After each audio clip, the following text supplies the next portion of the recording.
por ser el principio de la vida. Precisamente por eso seguramente ha sido, por lo que ha sido un misterio a lo largo de la humanidad durante miles y miles de años. Pero claro, ante los misterios podemos hacer dos cosas. Pensar que son de origen divino, inexplicables, o intentar saber su porqué. Ese es el camino de la ciencia. Quedarnos en la oscuridad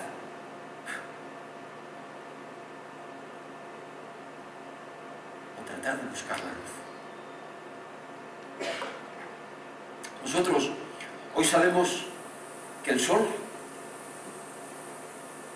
es una estrella cercana compuesta de hidrógeno y de helio, y además es nuestra fuente de energía. También sabemos lo que es la energía. Según la ecuación de Einstein, la energía es la masa multiplicado por la velocidad de la luz al cuadrado. Bueno, esto quiere decir que existe una relación entre la masa y la energía, una fabulosa relación entre la cantidad de materia y la cantidad de energía. Mirad, para hacernos una idea, sabed que toda la energía contenida en la bomba atómica que asoló la ciudad de Hiroshima y varios kilómetros alrededor, toda esa energía provenía exclusivamente de medio gramo de masa. Increíble, ¿no? Bueno, pues ahora vamos a tratar de imaginar la cantidad gigantesca de energía que debía de haber condensada en algún lugar en un momento determinado para que en el Big Bang se produjera toda la materia que hoy conocemos en el universo. Bueno, eso es algo que nosotros no podemos saber, que es impensable, es algo que se nos escapa por todos los lados, ¿no? Bueno, pues lo grande es que seguimos manteniendo, a pesar de no saber esas cosas y muchas otras cosas, seguimos manteniendo la curiosidad necesaria para poder seguirnos preguntando. Precisamente sobre esta curiosidad, Einstein, el que dedujo la fórmula de la energía, decía: apreciar el misterio que nos rodea es lo más intenso que podemos sentir. Es la sensación fundamental, el principio del arte y de la ciencia. Quien no lo percibe en cada instante, quien no se asombra y se maravilla de lo que tiene delante, es como si estuviera muerto, como si sus ojos se hubieran extinguido. Bueno, eso en realidad es algo que todos sabemos, ¿no? Es algo que sabemos. Sabemos, por ejemplo, que nos enamoramos cuando nos fascina el misterio de otra persona. Bueno, pues ahora pensad, cuando nacemos, en realidad es lo mismo. Todo lo que nos rodea, absolutamente todo lo que nos rodea es un misterio. Por eso da gusto ver a los niños pequeños, casi desde recién nacidos, cómo están intentando explicarse absolutamente todo lo que ocurre a su alrededor, cómo caen las cosas, por qué sube una pompa de jabón, incluso a veces de manera peligrosa, ¿no? Jugando con el agua, con el fuego, metiendo los dedos en un enchufe. Bueno, pues todo eso es porque tienen un gran espíritu científico. Los niños son unos grandísimos investigadores. ¿Y qué es lo que ocurre luego? Luego pasa el tiempo y resulta que empezamos a pensar que ya todo lo sabemos, o a lo mejor es porque perdemos la curiosidad. Aunque realmente yo lo que pienso que ocurre es como el del chiste ese que le preguntaban: ¿tú qué crees que es peor, la ignorancia o la indiferencia? Y decía: ni lo sé ni me importa. Bueno, pues mira, esto que tenemos aquí es una bola de plasma. Una bola de plasma, si hubiera sido en otro tiempo, hace no tanto tiempo, hubieran pensado que era una bola mágica, de brujería, y nos hubieran quemado, a mí por hacerlo y a vosotros por estar aquí conmigo. Hoy no, hoy sabemos que una bola de plasma en realidad es un efecto físico. Es una bola que se ha hecho el vacío dentro. Dentro tiene unas trazas de gases, por eso somos capaces de ver todos esos hilillos, que en realidad son electrones. Esos electrones pasan a través del vacío y un pequeño gas que hay dentro de la esfera, e intentan salir y difundirse hacia afuera. Nosotros vemos esos precisamente porque hay un gas, pero los electrones están saliendo a través del cristal, como luego veremos. Lo que ocurre, esto que vemos es plasma. El plasma es algo normal, es algo sencillo, no conocido hasta tampoco hace mucho. Es una forma de agregación de la materia. Todos conocéis el sólido, líquido, el gas, y el plasma es una manera de gas también, pero con partículas que pueden ionizarse, o sea, cargarse eléctricamente. Entonces, claro, por eso, cuando yo toco, vienen hacia mi mano porque yo soy mejor conductor que el aire. El aire en realidad es muy mal conductor de la electricidad. Bueno. Y ahora, muchísima atención.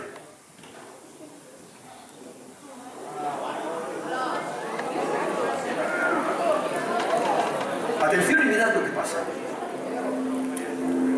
El agua está subiendo, pero todos sabemos que eso es imposible, ¿verdad? La ley de la gravedad dice que las cosas tienen que caer hacia abajo. Bueno, pues yo os pongo este experimento porque en la vida muchas veces vemos cosas que creemos y podemos jurar que son así y en realidad no son así. Están condicionadas por otras personas o simplemente por la situación. Aquí lo que ha ocurrido es una fuente normal y corriente, pero hemos puesto aquí un altavoz que está emitiendo con una frecuencia determinada. Tenemos también una luz estroboscópica que está emitiendo destellos, que está en resonancia con el sonido. Y entonces condicionamos que ocurra esto. Vamos a ver qué ocurre si yo varío la longitud de onda del altavoz. Vamos a ver.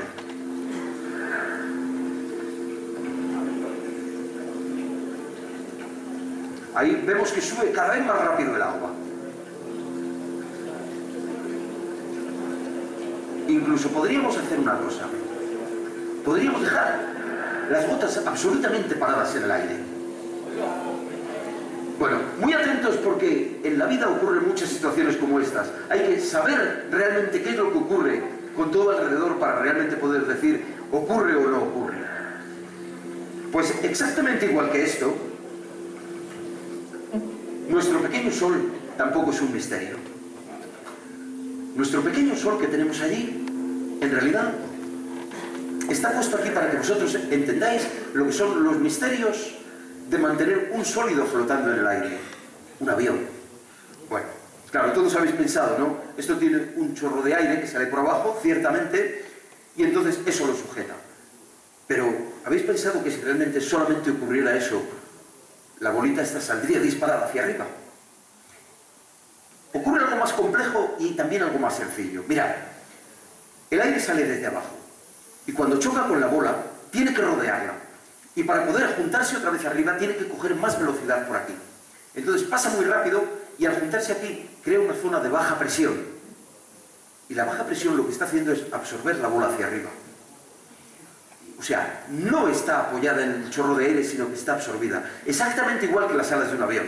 Las alas de un avión son planas por abajo y por arriba son curvas, porque el aire pasa muy rápido por abajo y el de arriba, para poder juntarse a la vez, tiene que pasar más rápido todavía, crea una baja presión y entonces el avión no se apoya en el aire, sino que realmente está absorbido por el aire que tiene por encima. Sabiendo el porqué de las cosas, somos más conscientes realmente de todo lo que ocurre a nuestro alrededor. Y ser conscientes de lo que ocurre a nuestro alrededor nos hace menos vulnerables. Dijo un filósofo, atrévete a saber. Eso lo dijo Kant, un filósofo alemán. Y hay que añadir, atrévete también a preguntar. Precisamente, claro, para poder preguntar hace falta tener curiosidad, ¿verdad? La curiosidad es lo que ha movido al hombre a lo largo de los siglos, lo que hace conocerse, conocer todo lo que le rodea. Mirad, si yo os dijera que vosotros sabéis muchísimo más de lo que os creéis que sabéis, mirad, hay experimentos que parece que se necesitan herramientas complejas, cosas muy complicadas para poder llegar a resultados, y sin embargo están al alcance de cualquiera de vosotros. Todos sabéis aquí sumar, multiplicar, dividir, ¿no? Teorema de Pitágoras, un poquito, los triángulos. Bueno, pues atención, porque fijaros, este experimento lo realizó un señor que se llamaba Eratóstenes hace ya 2500 años, en la Grecia antigua. Él sabía, porque se sabía desde hacía mucho tiempo, que la Tierra era redonda, aunque luego lo ocultaron por intereses que luego hablaremos. Bueno, él sabía que la Tierra era redonda, pero quiso saber lo que medía la circunferencia de la Tierra. Claro, no había aparatos, ni GPS, ni historias. Y él ideó este sistema. Increíble, ¿eh?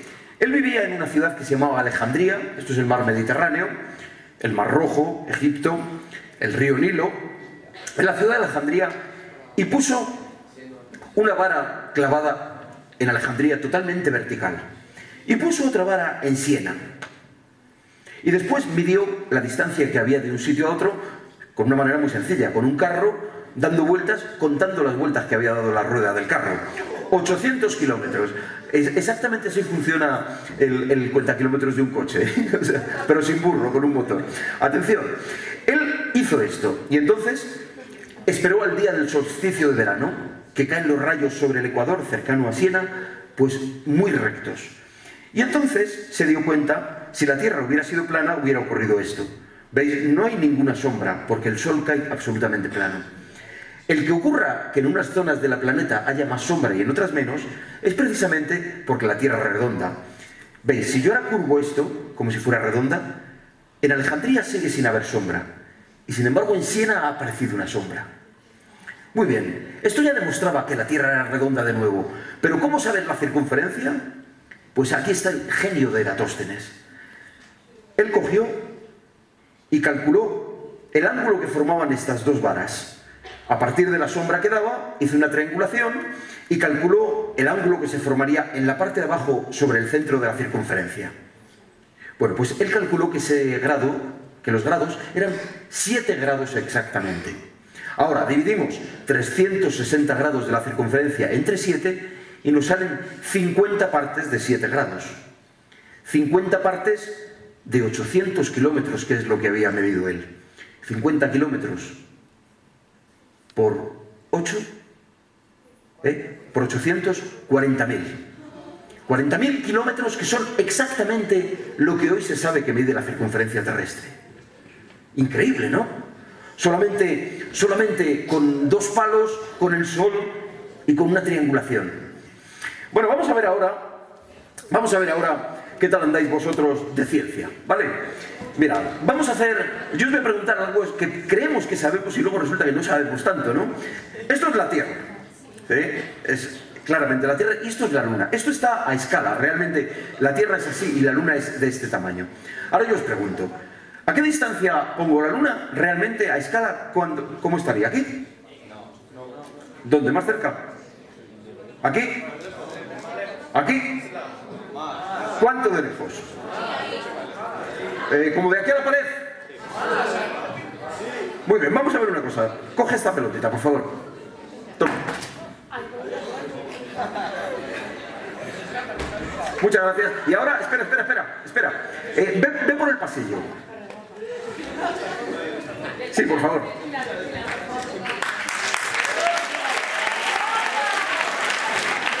Vale, por ahí más o menos. Por ahí más o menos. Mirad, más o menos, si esto fuera la Luna y esto la Tierra, estaría a esta distancia. Muchas gracias. Y también, fijaros, si esto fuera... ¿A quién aplaudís? ¿A la Luna o a ella? ¿A ella? Pues entonces esperad a que haga algo más interesante. A ver, atención, si esto fuera la Luna y esto la Tierra... Si esto fuera la Luna y esto la Tierra, el Sol estaría pues a unos 8 kilómetros de distancia y mediría como un edificio de 12 plantas, unos 35 metros de diámetro, el doble que este teatro. Algo increíble, y a 8 kilómetros. Bueno, ¿qué es lo que ocurre? Que hemos visto en los libros un montón de fotos siempre, ¿no?, de la Luna con la Tierra, y entonces, claro, en las fotos no cabe todo 9 metros de foto. Y entonces, muchas veces pensamos que las imágenes que vemos son la realidad, pero en realidad hay que preguntárselo y ver. Otra cuestión.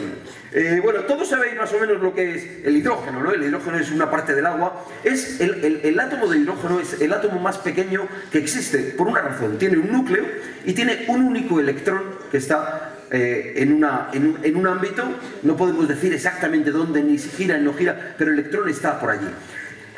¿A qué distancia gira o está moviéndose ese electrón? A ver, otra vez. ¿A esta distancia? ¿A esta? ¿Cómo de grande? Mucho, que es mucho. Mirad, si realmente esto fuera el núcleo de un átomo de hidrógeno y lo pusiéramos en el centro de un estadio olímpico gigantesco, el electrón podría estar en todo lo que comprende el estadio olímpico. Y el electrón, aún así, todavía sería absolutamente invisible con respecto al núcleo. Bueno, eso es increíble, ¿no? Porque sobre todo hay que saber que entre el núcleo y el electrón, en toda esa parte, no existe nada. Existe únicamente vacío. O sea que la gran mayoría del universo es absolutamente vacío. No hay nada. Ahora entendéis, ¿no? Por qué cuando yo hablaba de los electrones que están saliendo de la bola esta, por qué os decía que atravesaban el cristal, porque en realidad no lo atraviesan. Es que no hay nada entre los átomos del cristal. Bueno, otra cuestión, y esta más sencilla, ya acabamos con esta especie de medio examen. ¿Vosotros sabéis por qué se mantiene una rueda de bicicleta? ¿Lo habéis pensado alguna vez? ¿No? Sabéis que tiene unos radios y que tiene un eje, que está ahí, se sujetan los radios. Pero ¿habéis pensado una cosa? Que si la bicicleta se apoyara realmente sobre los radios hacia abajo, los aplastaría, porque son alambres muy finitos. Bueno, pues comprobar una cuestión. En realidad, si tocáis, cuando hacéis fuerza sobre una rueda de bicicleta, los radios de abajo están muy flojos, no sujetan nada. Están colgados la bicicleta de los radios de arriba, como si fuera un puente colgante. Claro, esa es la explicación. Y así un montón de cosas, ¿no? Un montón de cosas que creemos que sabemos y en realidad no corresponden a eso. Por ejemplo, la naturaleza de los rayos. Rayos durante muchísimos siglos y todo el mundo pensaba pues que hay un montón de dioses que representan los rayos, ¿no? Y al final, solamente hace 250 años, un señor que se llamaba Benjamin Franklin descubrió la naturaleza eléctrica de los rayos con una serie de experimentos. Bueno, pues ahora vamos a entrar un poco únicamente en la electricidad, porque las ramas de la ciencia son inmensas. Vamos a centrarnos en la electricidad porque es precisamente la energía que mueve prácticamente el planeta ahora mismo. Y lo vamos a hacer con un experimento de una máquina que resume todo, no por el principio, sino casi por el final. Mirad, esta máquina se llama máquina de Van der Graaf, que es el que la inventó. Es del año más o menos 1929 y esta máquina se creó, en realidad ahora se utiliza pues con fines lúdicos o con fines así de explicaciones, pero en realidad una máquina similar a esta, inmensamente más grande, se construyó para acelerar, porque esta máquina consigue conseguir voltajes muy altos. Y entonces se empezó a utilizar para poder acelerar electrones y partículas, para poder lanzarlas contra los núcleos de los átomos, romperlos y así investigar la naturaleza más íntima de cada átomo. También se utilizó para producir rayos X, que necesita voltajes muy altos, esterilización de alimentos, una serie de cosas. Y nosotros hemos construido una más pequeña y vamos a ver el funcionamiento. Para empezar, algo que ya no nos sorprende, un motor eléctrico que tenemos ahí abajo, pero que en realidad es una maravilla técnica, casi iguales que los primeros que se construyeron. Ya no nos llama la atención, pero sin embargo es un alarde absoluto de utilización de la electricidad. Ahora esto tiene una cinta por dentro y se está cargando por aquí arriba. Y ahora, solamente en este momento, fijaros la cantidad de energía que ya tiene.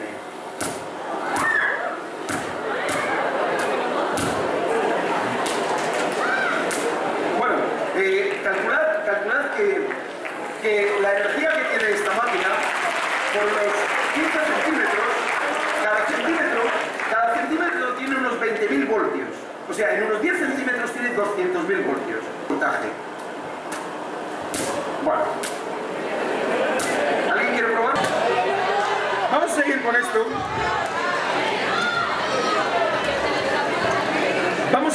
Vamos a probar porque... ¿Qué ocurre con la máquina esta?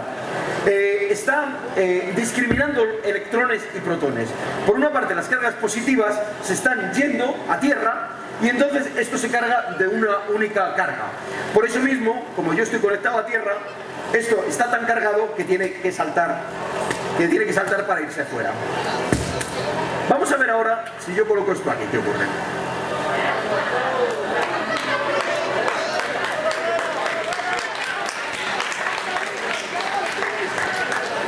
Yo creo que es la primera vez que aplauden a un electrón. Muchas gracias. De parte de él. Bueno, ¿qué ocurre esto? Como está cargado de una única carga, se intenta escapar siempre por las puntas. Siempre intenta escaparse por las puntas la electricidad. Por eso, entre ellos mismos se repelen y por eso se separan. Intentan separarse lo más posible de ahí abajo.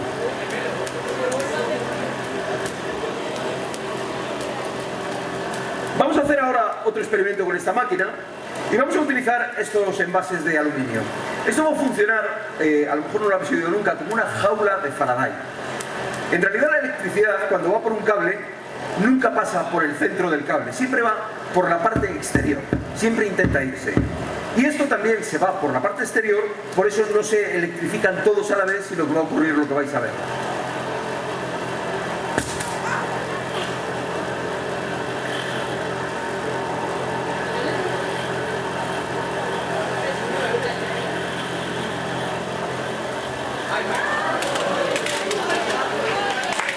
Bueno.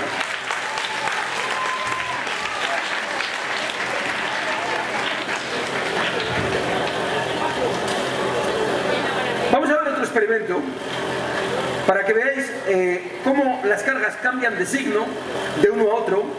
Vamos a coger esto y veis, esto ahora mismo está trayéndose, pero si yo lo suelto, ya no lo cojo. Y esto ocurre porque en realidad lo que está ocurriendo es que se polariza para un lado o para otro. Esto está cargado negativamente, entonces al tocarse cambia de carga porque se carga negativo y es atraída por mí que estoy tocando tierra, ¿no? Y entonces al tocarme a mí se vuelve a cambiar y entonces ocurre este fenómeno. Bueno.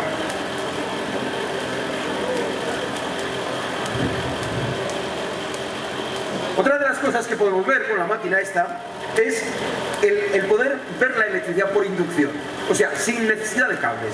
Si yo acerco esto, que es un fluorescente, vais a ver lo que ocurre.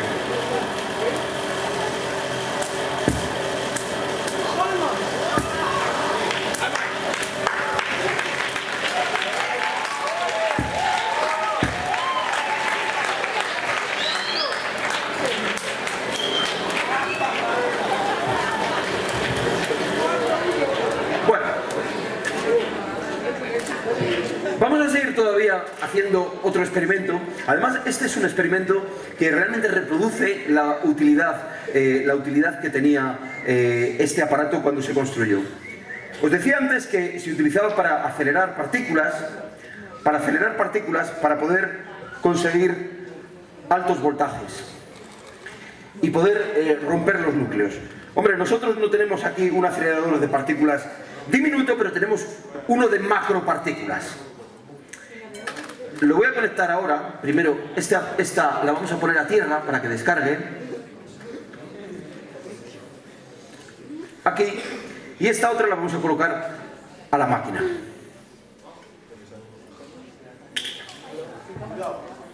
Eso es. Y ahora vamos a intentar que con esta bola, intentar acelerarla como si fuera un electrón. En realidad cogería una velocidad cercana a la luz, se supone, y saldría disparada para golpear un núcleo. Y funcionaría algo parecido a esto.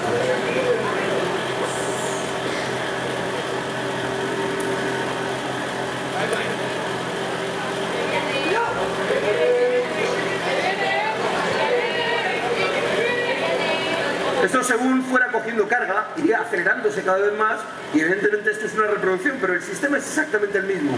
Colocar, por un proceso de magnetismo, ir colocando distintas polaridades para que al pasar una partícula cualquiera que se cargue eléctricamente, vaya cogiendo y se vaya acelerando precisamente por esos impulsos.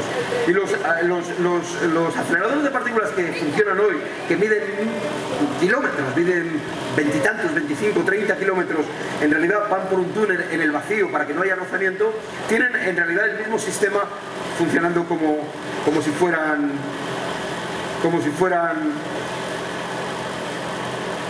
partículas pequeñitas. Bueno, vamos a ver ahora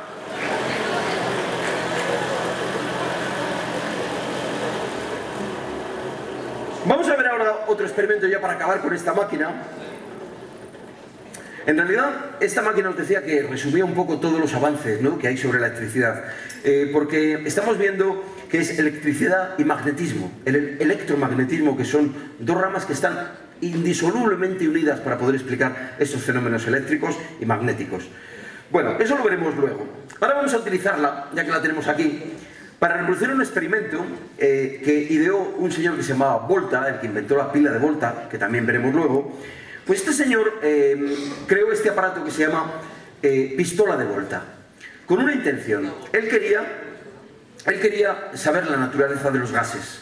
Entonces utilizó oxígeno, hidrógeno, distintos gases, incluso cuando ya se le acabaron los que tenía por allí a mano en el laboratorio, se fue a ciénagas, donde había materia putrefacta que crea gases, metano. En todos los sitios más sucios se crean por descomposición gases.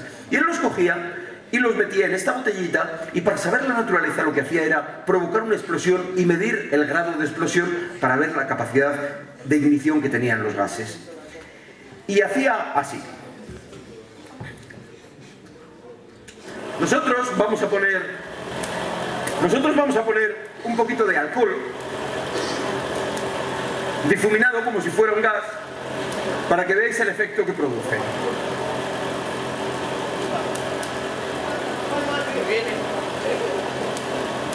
Ahora le vamos a hacer una ignición con una chispa que vamos a sacar de esta máquina, y ocurre esto.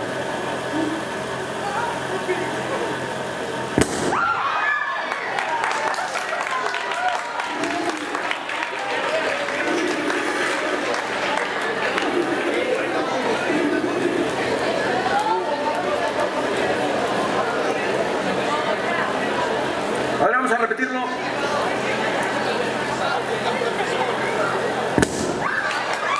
Bueno,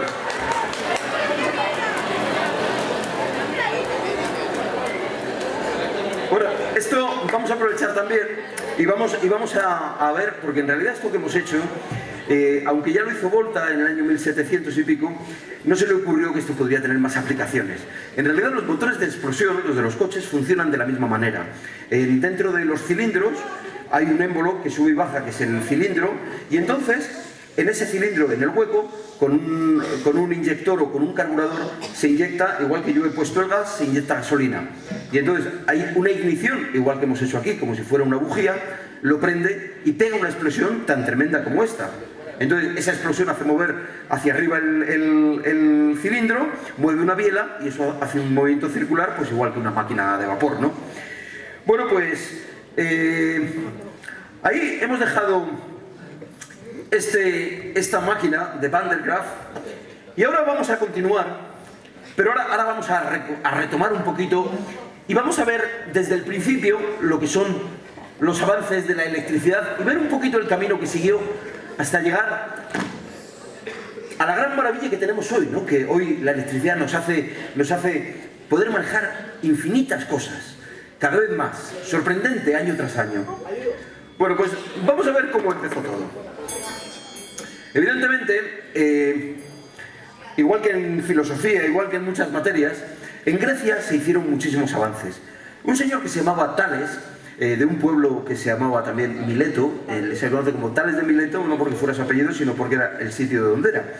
Pues este hombre, bueno, él ya intuyó y dejó escrito que toda la materia, todo el universo, todas las transformaciones que existían, no eran a partir de una creación de un Dios que la había hecho un día, sino realmente que él intuyó que todo eran transformaciones de la materia que unas por asociaciones y por interacciones entre ellas iban dando paso a otros fenómenos.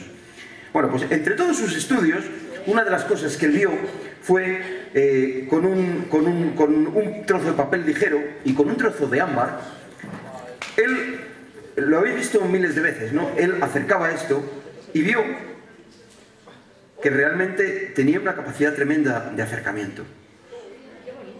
Claro, no sabía por qué ocurría, pero sin embargo sí dejó escrito que hay determinadas capacidades que tienen los materiales que él no podía explicar, pero eran capacidades que no eran físicos, o sea, que no los podías tocar, ni ver, ni definir siquiera. Bueno, pues estas investigaciones de Tales quedaron allí, se reflejaron y por eso las conocemos. Pero fijaros que tardaron, pues, 2000 años en poderse retomar y empezar lo que fue la primera investigación científica con relación a la electricidad. Un señor que se llamaba Geriske construyó un aparato que era una esfera de azufre con una manivela que él giraba, y entonces, al girarse por frotamiento, creaba electricidad estática, igual que cuando un coche va andando, que a veces nos da un calambre, ¿no? Pues creaba electricidad estática. Bueno, esa máquina nosotros no la tenemos, pero tenemos otra, de 200 y pico años después, más perfeccionada, que es esta que tenemos aquí. Esta se llama máquina de Binshurst, que es el del señor que la hizo. Y funciona de esa manera. Nosotros lo que tenemos aquí son dos discos que van a girar cada uno en una dirección distinta, y luego tiene una serie de peines por aquí que van a recoger la electricidad y discriminarla, mandar los electrones por un lado y los protones por otro, para poder mandarlo a estas dos terminales. Y entonces, al crearse una diferencia de potencial, ocurre lo mismo que ocurría con la de Van de Graaff. Al haber una diferencia potencial, salta una chispa de un lado a otro. Y funciona de esta manera.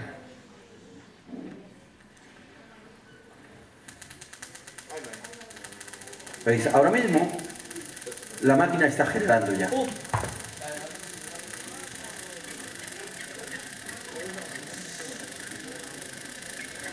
Una vez que se tenía una máquina que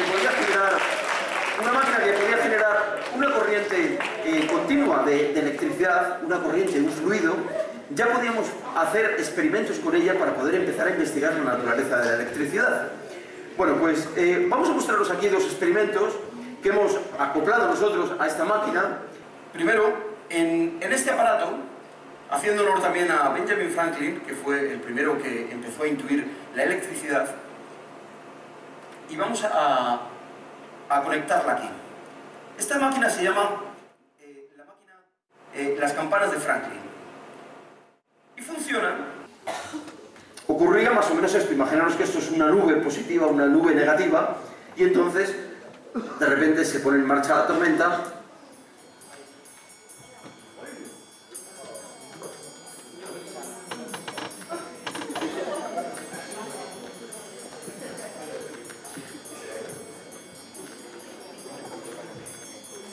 Y entonces avisaba. Realmente no es algo muy interesante porque cuando hay tormenta se sabe de sobra. Pero sí era una aplicación, y sobre todo para demostrar que la electricidad no hace falta que haya cables, sino que realmente de una manera, por inducción, puede llegar la electricidad a los objetos. Y ahora vamos a ver otro aparato, que es este, que también tiene una finalidad casi meteorológica. ¿Veis?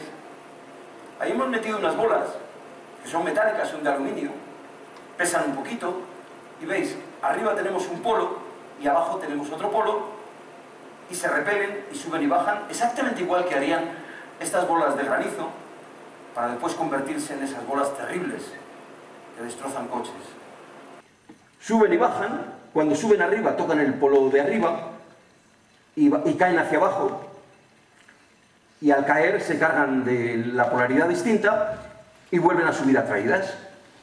Exactamente esto es lo que ocurre con el granizo. Y ahora, si nosotros hubiéramos humedecido esas bolas y esto estuviera a una temperatura realmente baja, pues se irían engordando igual que se engordan esos granizos. Claro, hasta que llega un momento que el peso es tan grande que ya la potencia de atracción se pierde, y entonces el granizo cae, y cuidado con a quien le caiga, ¿no? Pero, ¿qué es lo que ocurre? Ocurre que, claro, teníamos una máquina que podía hacer determinados experimentos, ¿no? Porque teníamos un pequeño fluido, pero necesitábamos todavía una fuente de energía que fuera más constante, que realmente pudiéramos almacenarla para poder lanzarla después en el momento que nosotros quisiéramos, sin tener que estar constantemente haciendo un movimiento. Pues en este sentido se empezó a investigar, y uno de los primeros avances fue en la Universidad de Leiden, por un tal señor que se llama Massenbrock. Él se le ocurrió una cosa que puede parecer muy simple, ¿no? Pero muchas veces los avances científicos provienen de poner en práctica lo primero que se te ocurre para a partir de ahí ir avanzando. Pues a este señor Massenbrock se le ocurrió una cosa.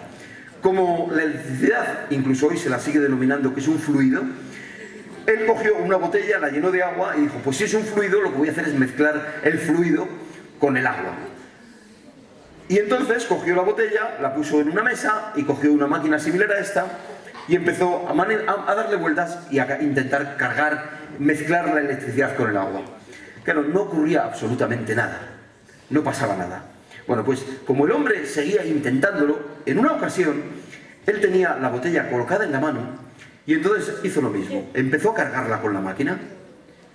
Claro, cuando acabó vio que tampoco había ocurrido nada, no podía hacer. Pero al ir a desenchufarla, agarró de aquí, y es lo mismo que si yo tocara ahora mismo esas dos terminales. Le dio una descarga brutal, tremenda. Esta máquina tiene en las chispas que hemos visto, pues del orden, pues eso, de 20.000, 30.000, 40.000 voltios. Si te da una descarga en un momento, realmente es muy desagradable, ¿no? Bueno, pues él sin saberlo acabó de descubrir un condensador. En realidad un condensador es un aparato que tiene un material dentro que es capaz de cargarse eléctricamente, un aislante y otro por fuera que puede cargarse del signo contrario, separados por el aislante. Entonces, claro, estaba cargado el agua y estaba cargado él. Al ir a tocarlo, pues sufrió una descarga grande. Esto luego se perfeccionó y en realidad esta es una reproducción de la botella de Leiden que él hizo. Es una botella de cristal y ya puso una placa de estaño por fuera, por dentro exactamente igual, y si esta la cargáramos con la máquina esta dándole vueltas, pues después, si nos acercáramos a cualquiera de vosotros, pues le daría lo mismo que le ocurrió al señor Massenbrock, ¿no? No vamos a hacerlo, vamos a hacer otra cosa, vamos a probarlo para que lo veáis el funcionamiento, pero con dos botellas de Leiden que nosotros tenemos aquí atrás, que son, veis, son dos botellas exactamente iguales de cristal y con estaño, y las vamos a colocar a la máquina de Beansport. Eso es, vamos a colocarlas aquí.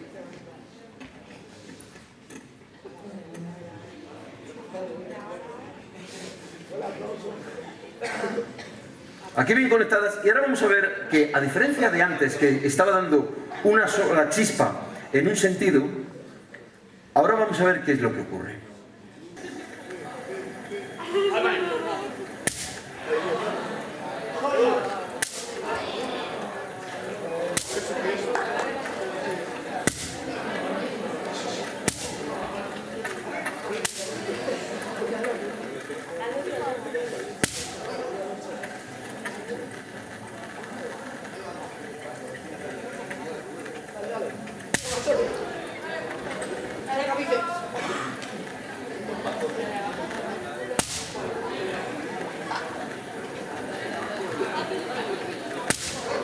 Bueno, realmente con esta máquina nosotros en condiciones ideales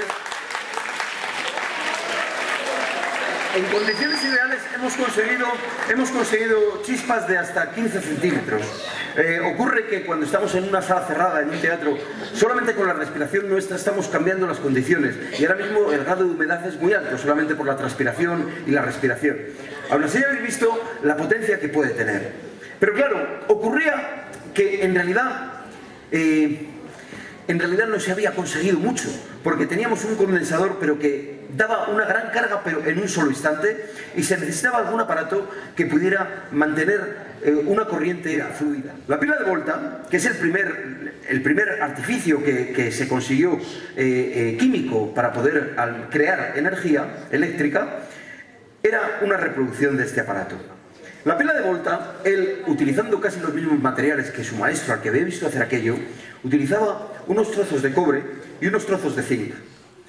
Como son distintos materiales y tienen distinta capacidad dieléctrica, pues entonces esto, puesto así, esto es una batería, y después una serie de baterías amontonadas forman una pila de baterías. Separadas por unos fieltros con una disolución salina, con agua mezclada con sal, pues consiguió hacer esto. Vamos a ponerla aquí. Y ahora la voy a conectar yo por aquí atrás, a nuestra pila de Volta. Ahí está.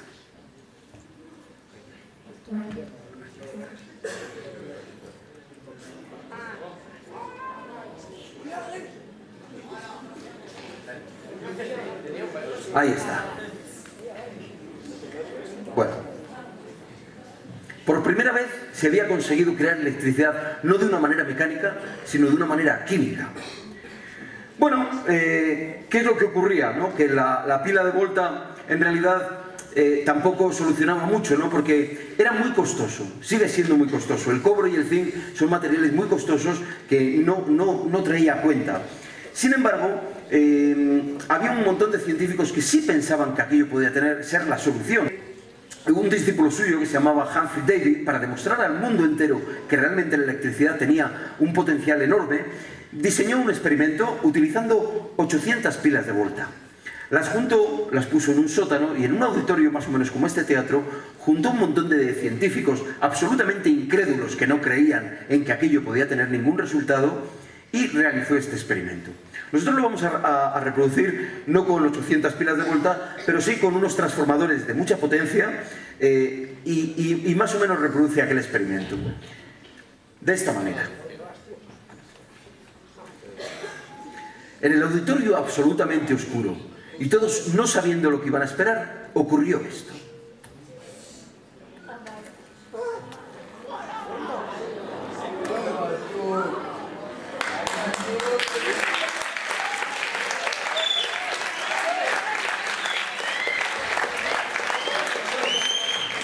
Muy bien.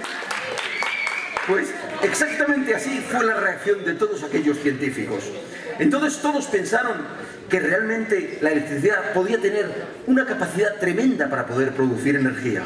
Teniendo en cuenta también lo que era este electroimán, un señor que se llamaba Froment ideó este motor, que es uno de los primeros motores eléctricos que han existido. Este motor funciona exactamente igual, con el núcleo, con un cobre que está enrollado, y después tenemos aquí también otro núcleo de hierro que va a ser atraído por el imán. Entonces, tenemos aquí un interruptor que cuando baja, deja que baje atraído por el imán, pero luego para permitir que suba, desconecta la corriente y entonces hace que suba, se mueve el volante de inercia y entonces se produce un movimiento mecánico que podríamos poner aquí una polea para mover una máquina. Y funciona de esta manera.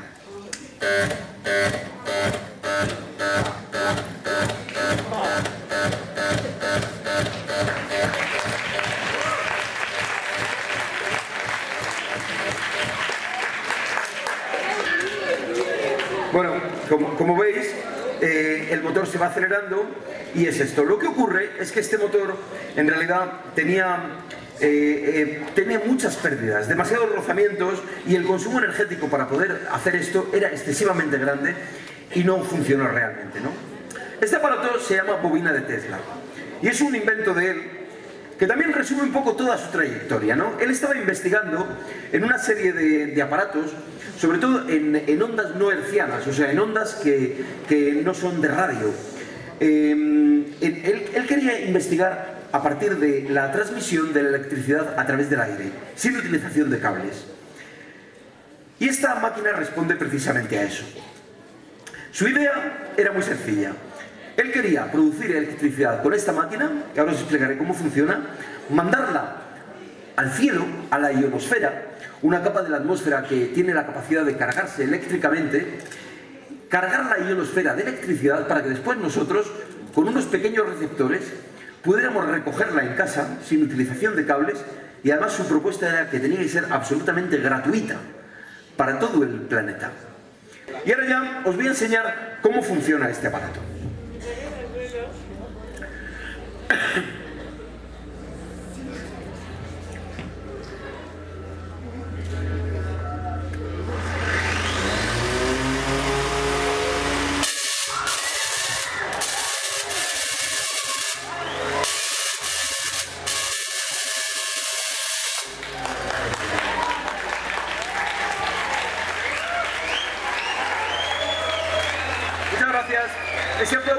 Ese aplauso se lo vamos a dedicar al señor Tesla, que no recibió ni un solo aplauso durante toda su vida. Muchas gracias, señor Tesla.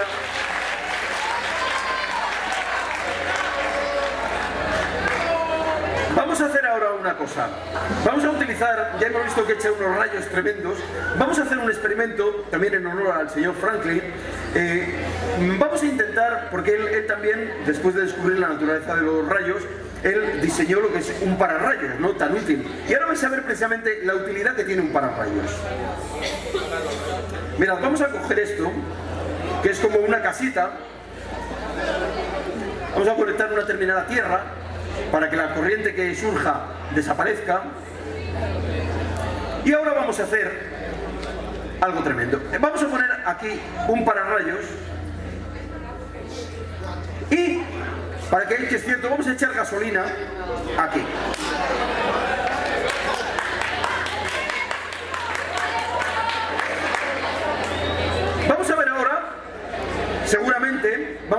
cómo cae un rayo en nuestro pararrayos. Ahora he puesto aquí también una varilla, entonces toda la potencia de la máquina se va a concentrar exclusivamente en esta punta, y entonces va a salir un rayo bastante más grueso, ¿no? El orden de potencia que tiene esta máquina, de este tamaño, que echa unos rayos más o menos de 1 metro, es de cerca de 1.000.000 de voltios. A ver, atención al rayo.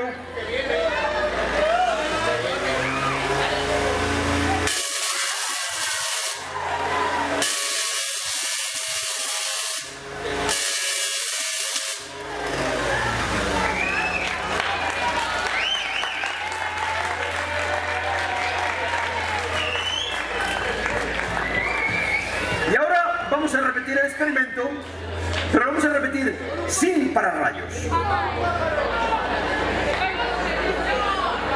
Vamos a echar más gasolina.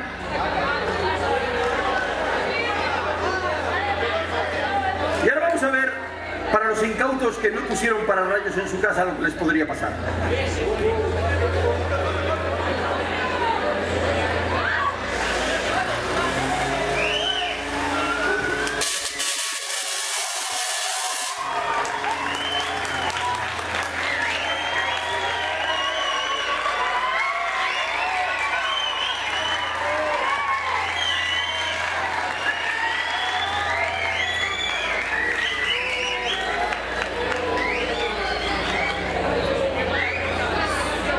Bueno, me imagino que ya nadie desconfiará de un pararrayos en la vida, ¿no? Bueno, ahora vamos a hacer otra cosa. Vamos a intentar lo que os contaba antes que Tesla soñaba, que era el poder mandar electricidad sin cables a cualquier sitio del mundo. Vamos a colocar nosotros unos tubos fluorescentes que no están unidos por ningún tipo de cable, están sueltos, ¿veis? Vamos a ponerlos aquí y vamos a ver qué es lo que ocurre.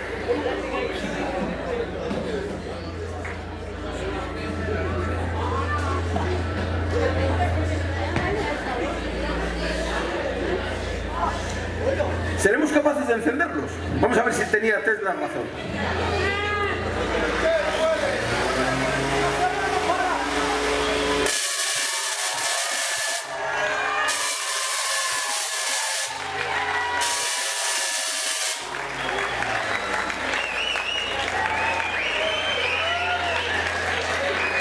No le faltaba razón, ¿eh?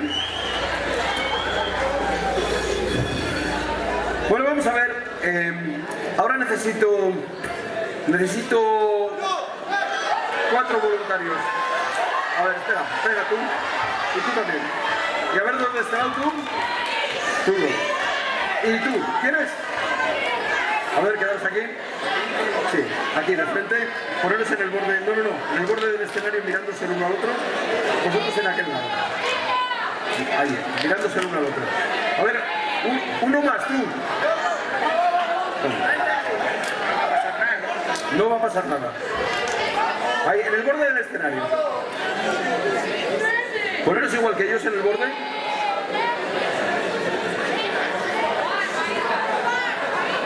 Toma. A ver, mantenerlo así y sobre todo, atención, mantenerlo así y sobre todo no pongáis la punta hacia allá. Porque si la ponéis, no hace falta que os lo explique y ya sabéis lo que hace. ¿De acuerdo? No va a pasar absolutamente nada. Atención, no la muevas. Tranquilos. A ver, atención, estos 4 valientes.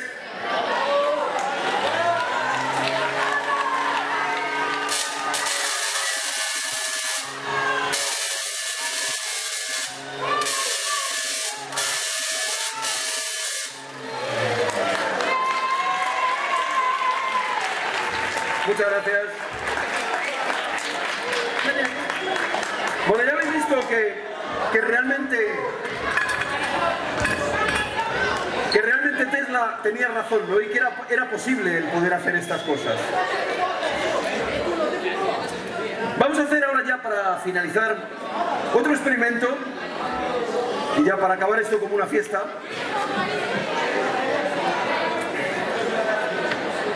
Vamos a hacer otro experimento con nuestra máquina de Van der Graaf.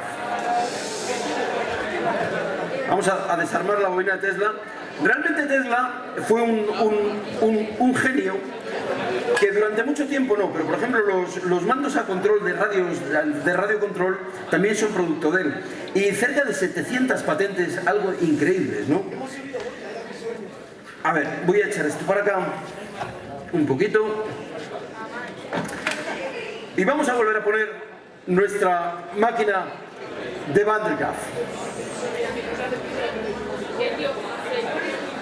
A ver, necesito una chica que tenga el pelo largo, tú misma, por favor.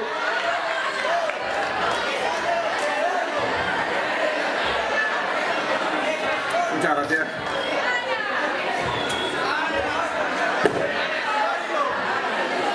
A ver, atención, vamos a intentar lo mismo que ocurrió antes con el penacho ese rojo. Vamos a intentar hacerlo, ¿tú cómo te llamas? Aliona, ya lo sabía. A ver, por favor, coge ahí.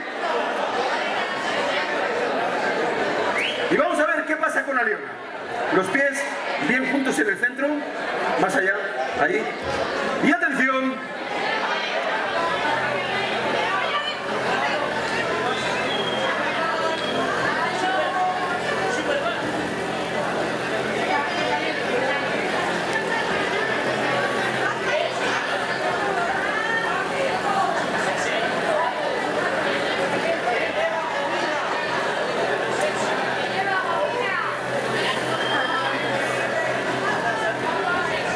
Vamos a dejar que se vaya cargando, porque ahora lo que está haciendo ella es recoger toda la electricidad. Como está sobre un aislante, la electricidad no se va al suelo y entonces se está yendo, y como no tiene por dónde escapar, pues intenta perderse por la punta del pelo, ¿no? Si la tuviéramos ahí un rato, 10-15 minutos, al final acabaría con el pelo absolutamente levantado.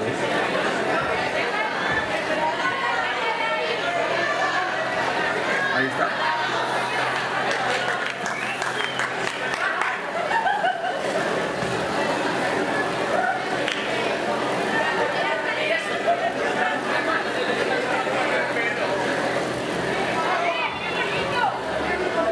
Bueno, muchas gracias, Aliona.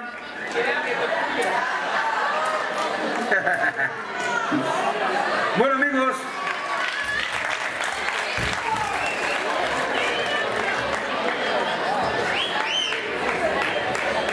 Bueno, amigos, pues esto es todo lo que yo os podía contar. Me imagino, espero, que a partir de este instante, cualquier cosa que veáis, intentéis explicarlo de una manera científica.